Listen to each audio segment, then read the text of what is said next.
with the hostess, with the mostest, our executive director of Millennial Rhode Island. Everyone give a round of applause for Aya Josiah Fidelon.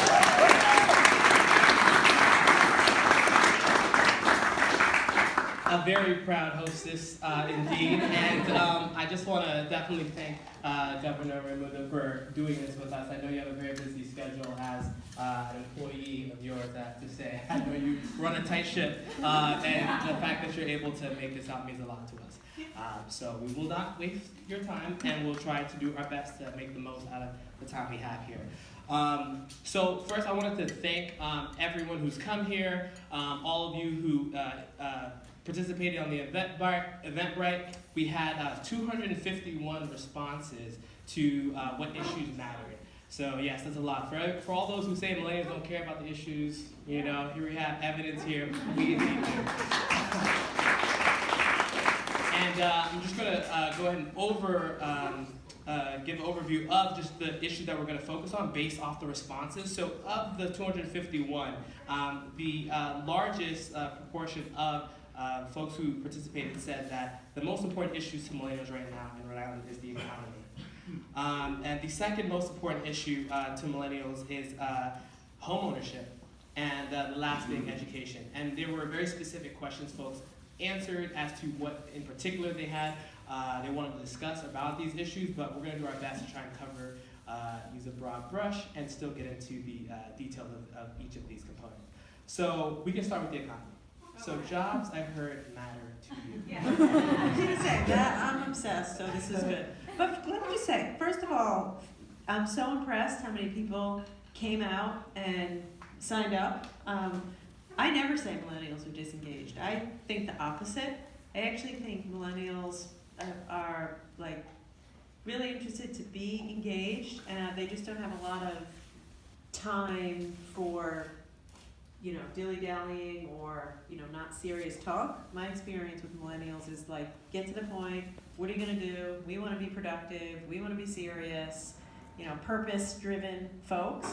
So, but I'm really glad you're here because, man, we need you engaged. We need you engaged now more than ever. So, hats off to you for being here. And also Barnaby, I wanna give a shout out to Barnaby and Waterfire. This place is terrific. Waterfire is terrific. What you're doing here is amazing. So thank you for all that you've done.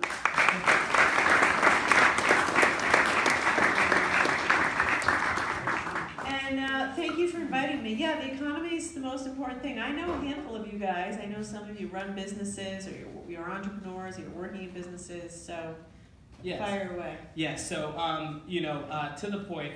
About these jobs that are important to us and important to you and the administration. I think one thing that a lot of millennials feel is that a big part of what we wanted to do as Millennial RI as well is address the issue of after graduating from college, especially here in Rhode Island, for those of us who went to school here in Rhode Island, the choices between Boston, between New York, between California, depending on a lot of our industries, there's real opportunities. And in Rhode Island, a small state, you know, very, in some circles, you know, an old boys club where it's kind of hard to get into industries as a fresh out of college graduate who, you know, doesn't have the 5 years of experience you're looking for.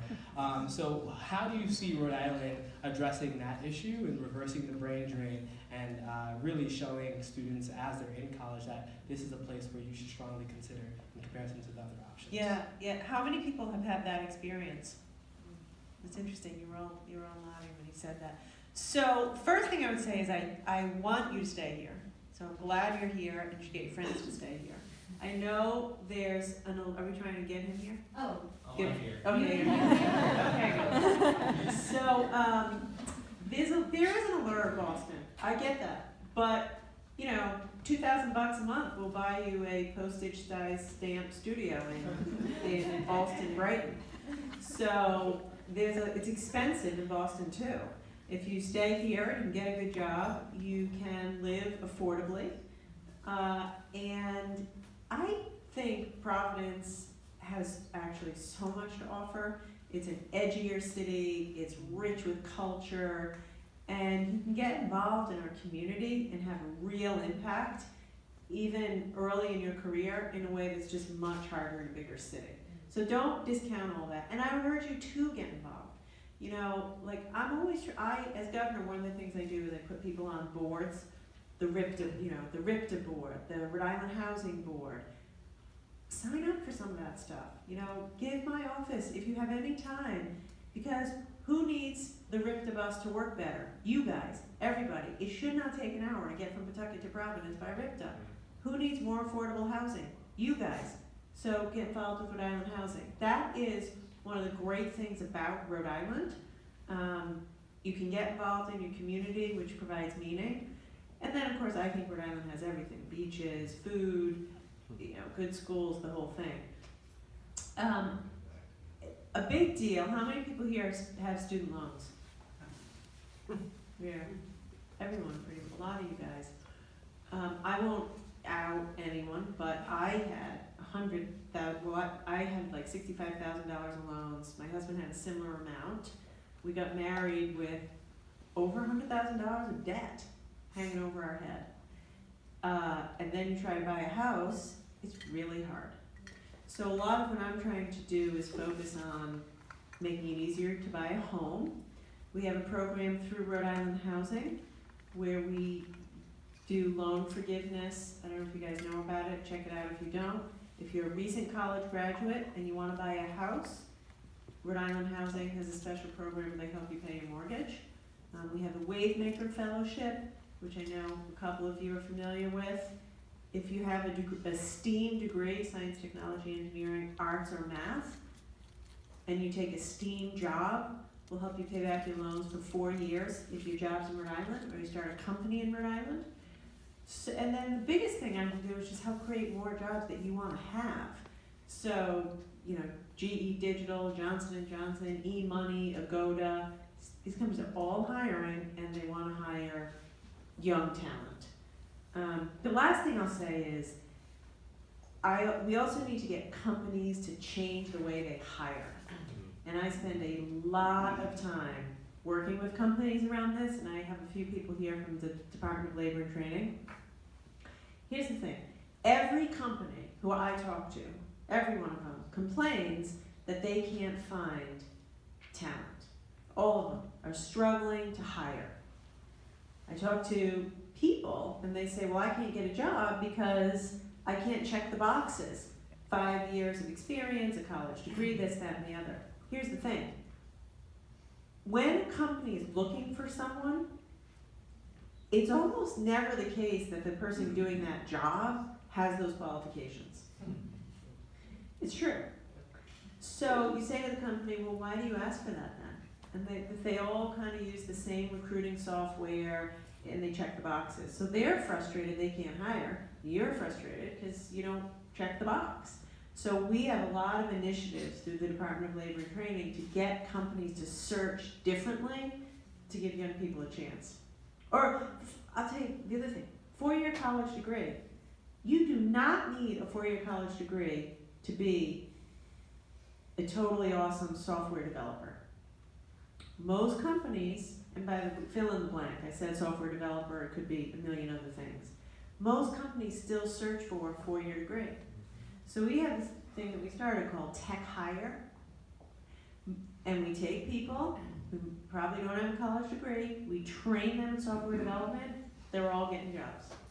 They're all getting jobs because we go to the company and we say, trust us, if they went through this training program, they've got the skills you need, hire them. So, there's no one thing, we could talk all night, like this is a problem in America, but we're doing what we can. You've actually done an amazing job at checking off a lot of the boxes of the questions folks have. Okay, well, let's just have You must do this a lot. So I do have another question that is job and economy related.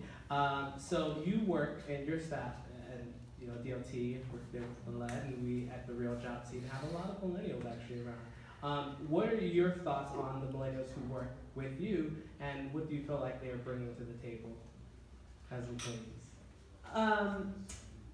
There's so many of them here. I was going to try to make a joke, but I won't.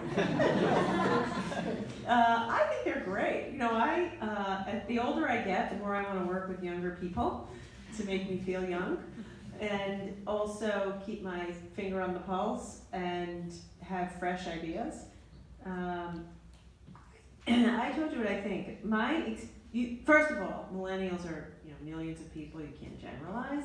My experience of millennials is they're pretty serious people who they're serious, want to do a good job, get down to business, like all about substance. And I think that's a good thing. So I love to hire young people. Also, look I'm on a mission. You mentioned the Old Boy Network. Clearly, I don't fall into that. So I'm on a mission to disrupt that a little bit and disrupt it in state government. If you keep putting the same people and the same faces in the same positions, you're not going to get change. And we need change. When I ran, the whole year I ran for governor, this state had the highest unemployment rate in America. Did anyone read Business Insider? 9.2. Well, when I ran, Business Insider had a headline that said, "What's wrong with Rhode Island?" Because we have the highest unemployment rate in America. We need change. So that's why I ran, and I hired people around me who don't necessarily look like, what you'd expect, and also who challenge things. Why do we do it that way? Why do we have to do it that way? Why don't we do it differently? Because we're not going to get anywhere unless we do that. And on that, and this is, kind of trying to encapsulate a lot of the things that you kind of just spoke to. And I think that Rhode Island is trying to change, and I think we've seen your administration really do a great job at shaking things up. And I think the companies that have come here and a lot of the programs that have been initiated are really different from what has been happening before. But obviously, that's not easy work. And as a lot of young people who are coming with this perspective of folks that want to change things up and coming up against a lot of barriers, particularly as a non-Rhode Islander, in a place that wants to stay very Rhode Island. What is your advice to folks that are trying to kind of change things up within their own industry or within the state of Rhode Island in general? And what are some maybe lessons you've learned as someone who's been shaking things up that's kept you going? So it is hard. Change is hard. People don't like change in general. But I would say it's worth it.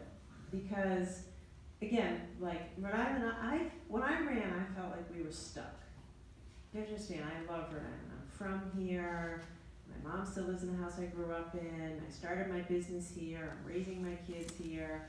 I still go to the same spot on the same beach that I've been going to since I was 1.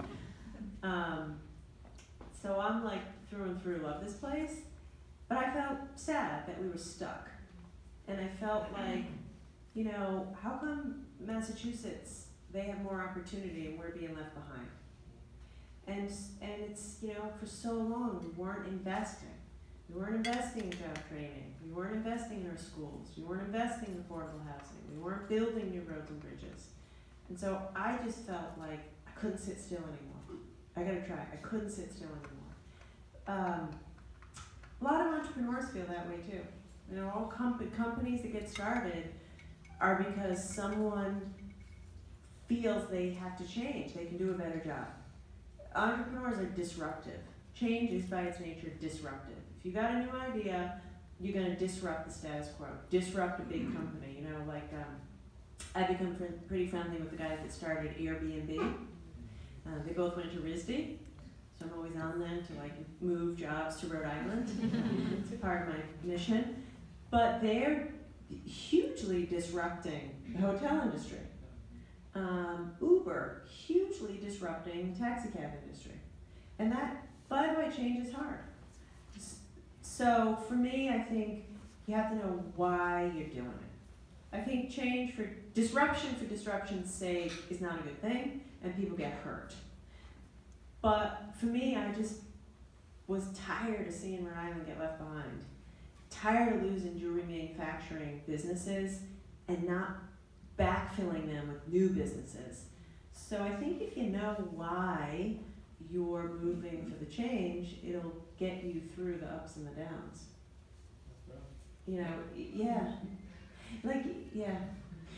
The thing that I've done that was super controversial was when I led the pension reform effort. And that was very controversial and it impacted people's lives. but I would go to, I'll never forget, I went to like a little event in East Providence, and I met a little girl, and I had thousands of meetings like this. She was a little kid, and it was back to school season, and I said, "Oh, are you excited to go back to school?" And she's like, "No, not really." And I thought, oh, just like my kids, no one wants to go back to school. I said, "How come?" And she said, "Well, because I really, really wanted to play soccer in middle school, and my town just cut middle school sports in public schools. And a lot of that was because their pension was taking up a lot of the money." So stories like that motivated me to fix the problem. By the way, they've now reinstated school sports in East Providence. So if you keep the faces of people in front of you that you're trying to help, it keeps you going. But it ain't easy. Well, that's great information. Is us as Millennial Rhode Island. I mean, where we were 3 years ago, where we are now. I think where we want to go. A lot of it, we're watching you, and we're very inspired by a lot of the efforts that you've really been persistent about. So, how many of you guys are from Rhode Island? Wow.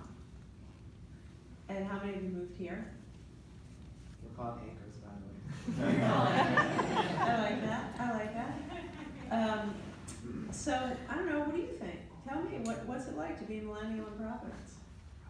Someone. That's actually a perfect segue into the question and answer portion. So we can actually just open it up to folks who do You have. can ask me whatever you want. I'll still answer anything you want. But actually, I'm just gonna give this out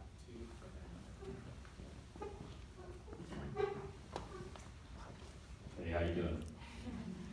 Thanks so much for putting this on, guys. Really, appreciate your mission. Definitely thank you for coming out tonight.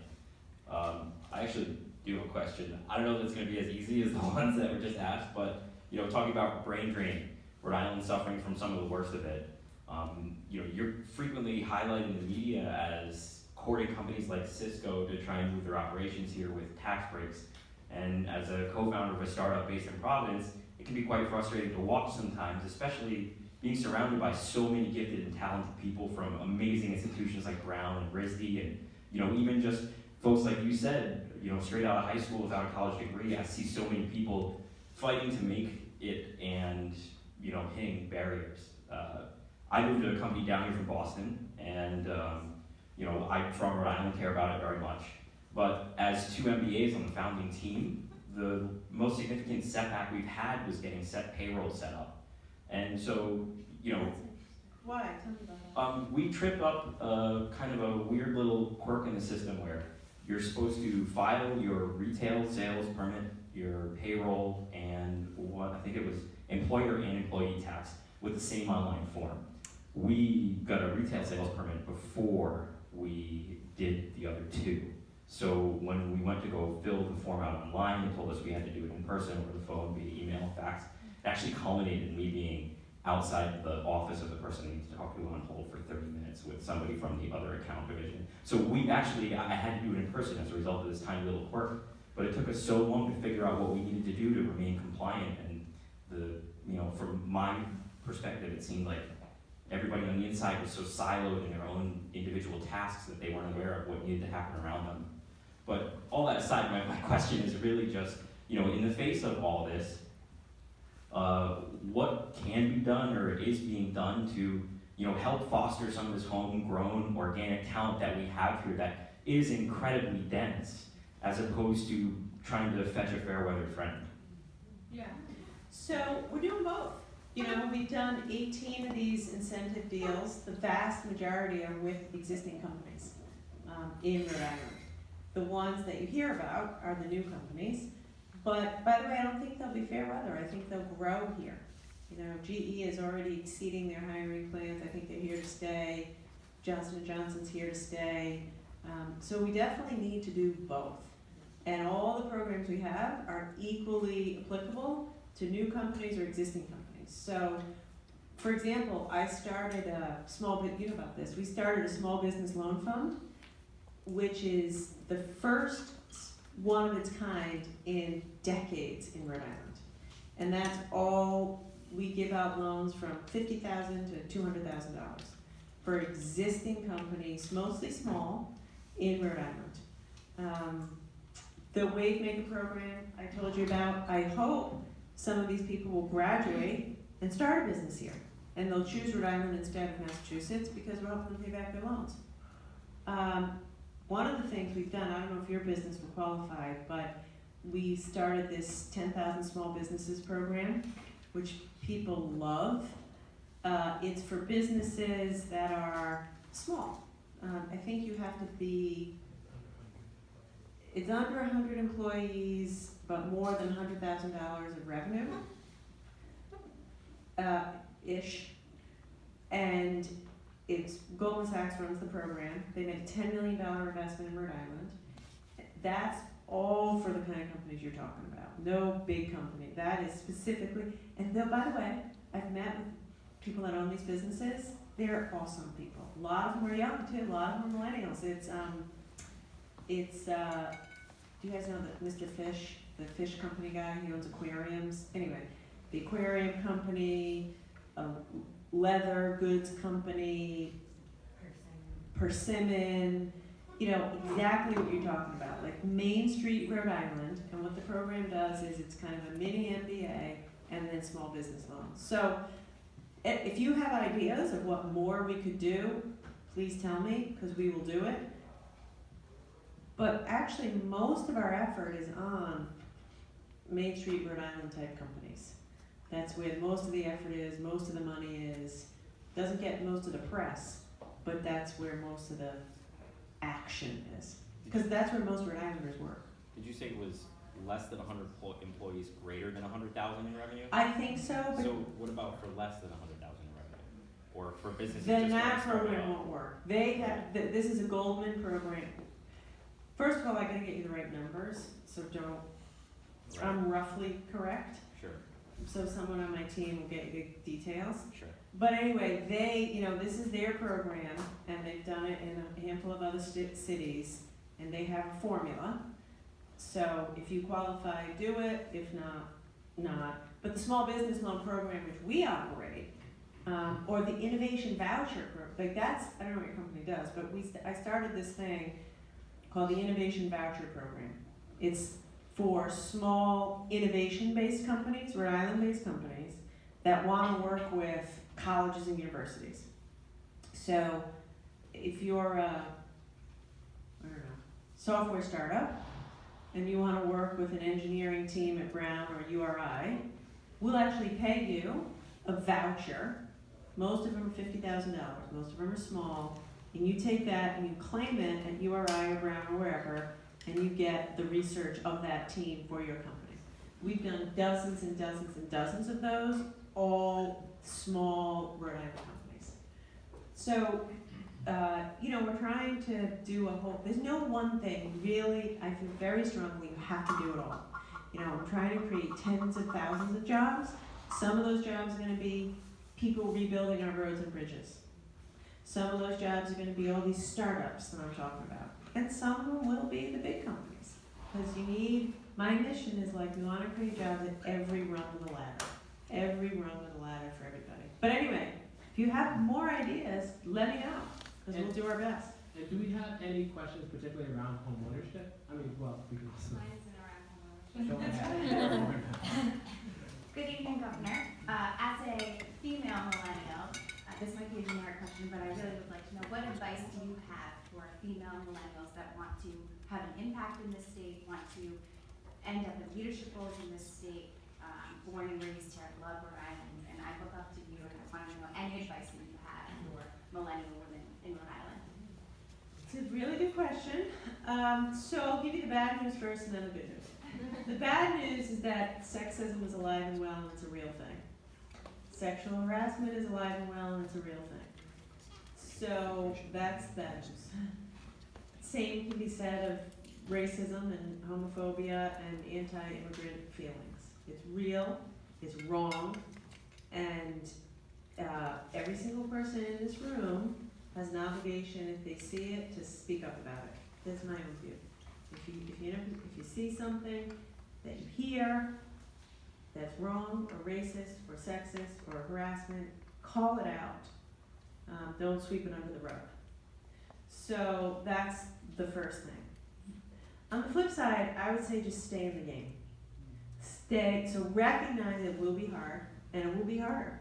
I was talking yesterday to a woman who, she used to be the president of a very big, successful university, and she said to me, look, it's just harder to be a female executive, for 5 times to Sunday. Like, there's just a million different ways that make it harder, but it is possible. I think it'll be easier for your generation, because lots of women went before us to pave the way. And the best advice I can give you is know that it's going to be hard, but don't give up. Believe in it, believe in yourself, and stay at the table. And for everybody, I would say your company will operate better if you have a diverse workforce and a diverse leadership team.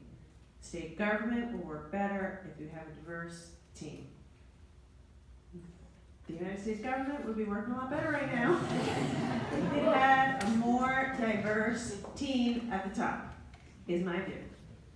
I hate it, and I'll take myself to task when I sit in a meeting. My guys will tell you, if I sit in a meeting with like 5 white guys, I'm like, stop this meeting right now and go get me a diverse point of view. Because I'm not going to make as good of a decision because I'll have blind spots. You have blind spots. You want to be surrounded by a variety of perspectives. But for you, I'd say you're articulate, you're poised, so stay in the game, stay in power goes a long way. And the world needs you to be in the game. The world needs you to be in the game. Whatever company you work for needs you to be at the table. So know that. It's not charity. They need you to be there. Hi, Governor. My name is Lawrence Witt. I'm a Waymaker Fellow, and I want to thank you for supporting that program. And I look forward to supporting you next year in your re-election campaign. And I want to answer your question, too, about millennials. And I think Providence's size is really its selling point. So it's less like Boston, New York, more like Denver and San Diego. So I'm always commenting about that. My question is about homelessness. And there's a program in Rhode Island called Open Doors Rhode Island. And it was started back in 2012, and it was a strategic initiative to end chronic homelessness within 5 years, veterans homelessness within 5 years, and then families and children within 10 years. I was wondering if you're aware of this program, and if we've reached those goals, or if you could speak on it to any extent. Thank you. Yeah, great question, and it's something that I worry a lot about. So I am familiar with the program. The good news here is that Rhode Island ranks very well in America for having relatively few street homeless people. One person is too many. This is something I care a lot about. For many, many years I was on the board of Crossroads. I gave up that position when I got into public life. I started a women's shelter at Crossroads. I've been pretty involved with the issue. So anyway, I think we're in the bottom 5 states in America, which is a good place. Seattle has a huge problem with homelessness. A lot of these places, they boom quickly and push out all affordable housing, and then they have a big street homelessness problem. We haven't had that, thank God. We've done especially well with stamping out veterans homelessness. And I'm really proud of that work, because man, no vet deserves to be homeless, period, no way. There's a lot more work to do though on the 10-year goal of getting rid of homelessness. And the fact of the matter is that I think there's really only one solution, which is affordable housing. We don't have enough affordable housing.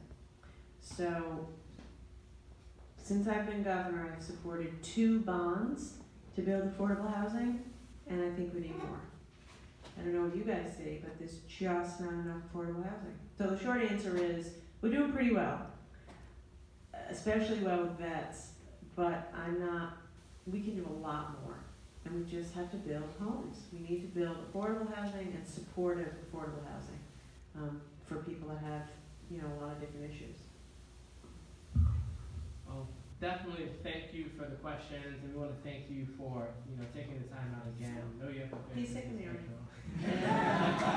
No, but we do want to, if you can hang around, if you can hang around a little bit, want the opportunity for folks to, you know, come talk, and know what you're Absolutely.